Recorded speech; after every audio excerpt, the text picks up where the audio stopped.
going to show everyone how to change a banner graphic on a budget banner stand. So to start with, you unwind the graphic.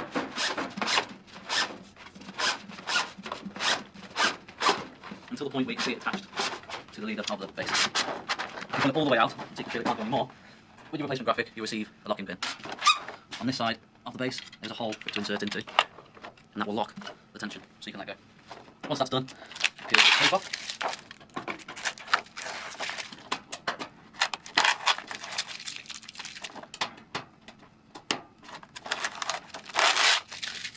Once that's off, you should be able to peel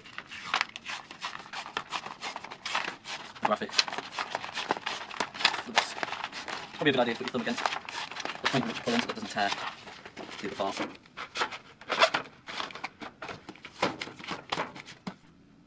Okay, so this is how you remove the rail from the old graphic. You take the two plastic end pieces off. Usually a flat-headed screwdriver is best. You literally get it into the channel of the rail and prise it away from each other.